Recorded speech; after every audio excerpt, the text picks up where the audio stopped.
What's going on, everybody? This is Afro Think Tank. Black woman talks about her relationship with European Americans and how some of them have a need to befriend African Americans, but they don't know how to. Some of them are trying to have conversations about American history, about, you know, what's going on in America. They don't know how to do it, right? And some of them, right, who don't have black friends, right, the white folks who do not have black friends, some of them are the least trustable of them all. Like, you can't quite trust them, especially if you're black, because you don't know how they're going to act or react to certain situations or in certain situations, right? And I've experienced that. Like I tell you, the military really is a school in of itself of meeting different type of white folks. And me being always been an articulate black man, right? I always know how to carry myself correctly, right? So when I was in the Marine Corps, white folks who have never, and I didn't even know it was possible, but there are white people in America that never met a black person until the military, right? So their preconceived notions were what they saw on TV, and when they met me, it was a complete contradiction. They couldn't believe it. They couldn't believe that my English was better than theirs. They couldn't believe how articulate it was. They just couldn't believe it, right? And they were so shocked, like genuinely shocked. I was shocked that they were shocked, right? And I even had a lot of them. They were like, you know, the hair thing is real. They do want to touch. It's like they're seeing some exotic creature for the first time, right? And they have all these feelings, but they got all these questions, and they don't know how to ask it. I remember once I was watching Roots, right, in my room with a bunch of white folks who had never, like, these white folks, obviously they didn't get educated within their white European enclaves in America about black history. And obviously these type of movies were not pushed, upon them, right? Because a lot of these movies will make them feel guilty. But I have to tell you, drunk white people watching Roots, and they actually saw it, they were losing their damn mind. I was trying to tell them to calm the hell down. Like, they were genuinely disgusted by the idea of that being something that was real. It's like they can't handle. It's like the guilt.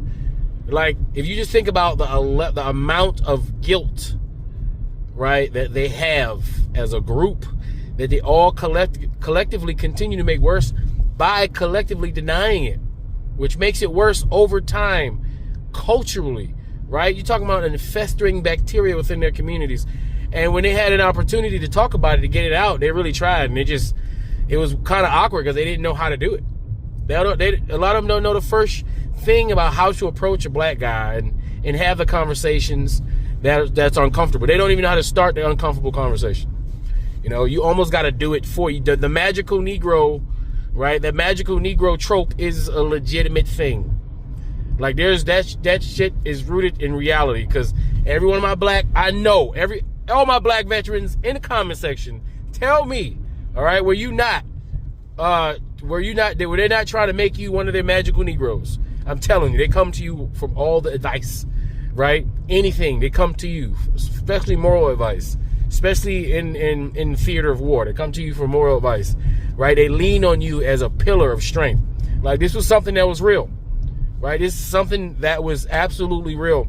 You know, that magical Negro thing that, you know, we don't necessarily volunteer for, but I mean, they volunteer us for it, right? The need for a white person to use the strength and wisdom of a black person in certain situations to get through their situation, right? Almost if they see you're a pool of knowledge, and then when no one else is paying attention, when there's no one around to impress, nobody to maintain, you don't have to keep up with the Joneses, when it's just you and them, that's when they tend to get very vulnerable, and you find out there's always been a student-teacher dynamic, you know, there, right? Definitely a mentor grasshopper dynamic there that naturally manifests itself when you become friends with these people. But then there are times when politics get involved, and then their obvious nature comes out on display. And when that happens, usually this is when they lose their black friends. You know, I've stopped talking to many of my white colleagues for being irrational Trump supporters, because it doesn't make any sense, right? It didn't make any sense to me, and there's no way you can call me a friend, right? And you support this.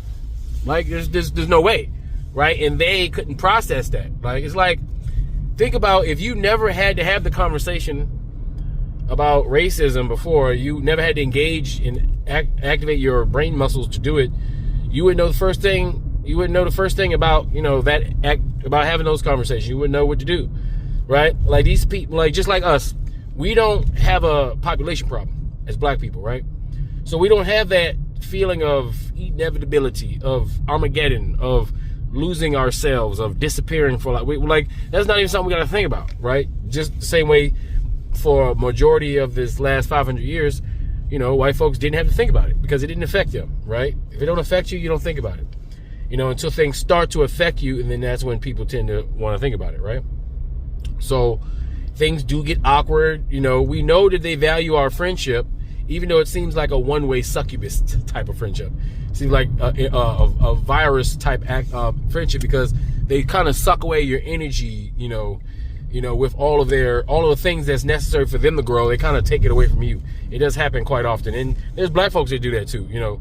There's all kind of people that you could be in a friendship with, but it's like a parasitic relationship, because they're sucking all the energy away from you, right? They're draining you. They're putting you to work, right? And they're getting all the benefit, and you're doing nothing but stressing out, right? Trying to do this, trying to do that.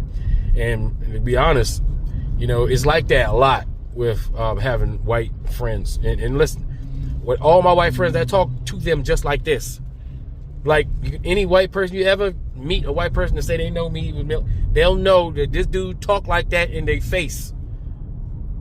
Savage, barbarian, demon. I'll say it in your face, and you won't get mad because you know it's true. All right? I was like, everything I've ever said online, I can say in anybody's face I was ever talking about. Because it's like, what you gonna do? You gonna get mad at the truth? And if you feel that way about it, I guess we're gonna have to do something about it. Make me pay for it, dude. I'm not going to take back my words because of anything. I don't care if you big ass country fed 350 pound almost white boy. We just gonna have to scrap if you want to do that. And I'll put your big ass on the ground. That's what's gonna happen, right? So but I'm gonna let this lady speak because she's younger, and the younger generation are gonna have to deal with this more than us, and because the world is getting smaller, so cultures are colliding, right? And cultures are melding, and new cultures being created. Like, the new global culture is black culture. That's one thing about culture. Culture always changes. All the tribes that we know of Africa came from previous already established cultures, and they morphed into those very different tribes of Igbo, Hausa, Yoruba, and all that. They all come from something that was the same, that was together, right?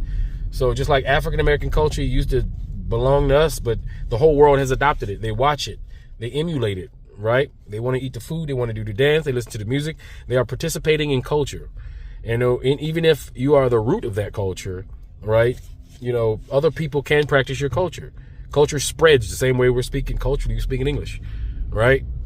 There's certain things that we do in America that's English based, right? And there's certain things, which is most things in America, that Americans are doing that's African based, including some of these English words that we speak. So our future generations are going to have to, this is a conversation for them to have, because they're going to have to sort it out. Because like I said, the world's getting smaller, and no matter how upset a certain demographic is getting, they're going to have to deal with it because it's inevitable. Anyway, you guys tell me what you think in the comment section. So have a think tank, learn something, teach something. I'm out. About 75% of white people don't have a single friend of color at all.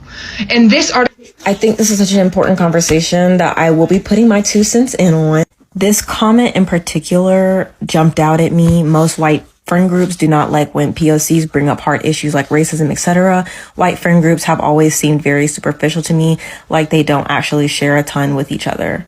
So I grew up in the suburbs of Georgia, so in a predominantly white area. I feel like this comment is perfect because being the black friend in those white friend groups, or being one of the black friends in those white friend groups, it feels very superficial. And this actually reminds me and connects to like the conversations that a lot of people were having during the Black Lives Matter movement, like really questioning why white people weren't having conversations about race in their friend group. And the best answer to that is that a lot of times there was just never a need to have the conversation because you already know what they're thinking. Like, you've probably heard a comment that a parent or a family member of theirs has said while you were over at their house, or maybe you've seen some of the tweets that they like, or especially during the Trump presidency, I already know what you're saying in class about things that we're reading, about race and about politics and about whatever we're reading. And I see what you're saying about that. I can definitely draw the conclusion, and there's no need to have a conversation about it. And at the same time, that was a tough experience to have, yeah.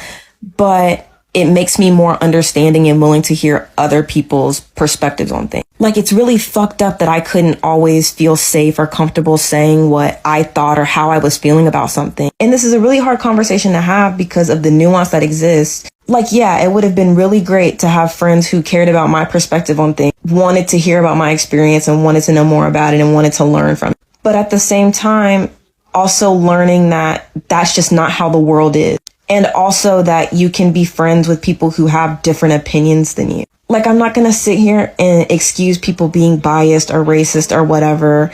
Like, I'm not going to say that their views on abortion and gun control and immigration is like things that I agree with. But at the same time, I think it's really important to be young and to encounter people who have different beliefs than you and figure out how to deal with that. Because at the end of the day, that's how we're all moving in the world. Off of the internet, you have to just put up with the people who are around you. Like, we're supposed to be there for each other and all that stuff. And if you're going to do that, you have to be able to put some of that stuff to the side. And I just think that some people learn that at different ages in their lives. And for younger Black people, sometimes that lesson is learned as they're growing up. To be honest now, I definitely am very careful about who I befriend who's white. Like, if we're coworkers or whatever, I don't care. But if I'm actively wanting you to be a part of my life, then yeah, I definitely need to know who your friend group is, what they look like. And that sounds bad, but I will not be friends with white people who don't have Black friends now. I've seen what that looks like throughout my entire life, and I don't want that. It just creates like an environment of just like feeling like you can't be yourself and that you're always tiptoeing around stuff and walking on eggshells, and it's uncomfortable. And furthermore, back to the original thing that I was talking about, a lot of those friendships that I had in those white friend groups, or predominantly white friend groups, did not feel real. Like, I felt lonely. I felt like I could not turn to certain people when I was down bad. Like, I remember the day Trump got elected, I did not want to go to school that day. I was so upset. I remember I stayed awake that night before watching the votes come in, doing my math homework. And like, I was dragging that next day. And me and my one other Black friend who were in the gifted like language class or whatever, we were really upset that day. And I just remember like our white peers, friends, whatever, were just like, why are you guys so upset? Like, everything's gonna be fine. Like, we're good. Everything's gonna be great. And it's like, you have no clue what this means for Black people existing in America or any minority group existing in America. There's just a lack of genuine want to understand. And that's something that I don't think can't exist in a friendship. And that's why I really don't talk to those people at all now. Like, I still have white friends that I grew up with, yeah, but they're the ones who wanted to grow and wanted to care about my Black experience now. But having Black friends is so important. And I'm not just saying that as a Black person who needed to go and have Black friends, but also for other people who aren't Black. It's important for you to have Black friends so that you can better navigate the world, honestly. And at the same time, I'm saying that it's very important for me to have white friends. Like, we all have to live in the world together and we're all going to see each other. So it makes sense to have friends that look like what you're seeing out in the world. And back to the comment one more time, it was also extremely invalidating to be having open discussions in class about Of Mice and Men, the Poisonwood Bible, talking about like colonialism and imperialism and that white savior complex that people have when they go and do mission trips to Africa. Like, even reading Zora Neale Hurston's book, Their Eyes Are Watching God, and seeing white people analyze it and dissect it or whatever. And it was just, in having conversations about colorism and them not even knowing what that is and then explaining that to them, it was just like, I'm literally hearing what you think academically. I don't really need to know what you think personally because I know it aligns directly. And there was even a time when me and my black friend were in a different English class together again. And it was around the time when Brian Kemp was about to become governor of Georgia. And I remember us getting into an argument with two of the people in our classes who could vote at that time, but we couldn't. And they were talking about how they had voted for him previously that day. And one of the white teachers from our hallway coming in and telling us to calm down and relax and all of this or whatever. And it's like, girl, you do not even understand the beginning of this. So put a sock in it. Like, it was just always constantly white people policing us. Like, girl, please. I promise you that this is not the time. Anyways, but I just wanted to add my little perspective in. And this was nice. Okay. Free Sudan. Boycott diamonds and gold. Free Sudan. Boycott diamonds and gold. We most definitely cannot forget about the people of Sudan. Thanks for watching Afro Think Tank. Don't forget to like, share, and subscribe. And follow me on Substack and Patreon for more content. Remember, it's Pan-Africanism or nothing.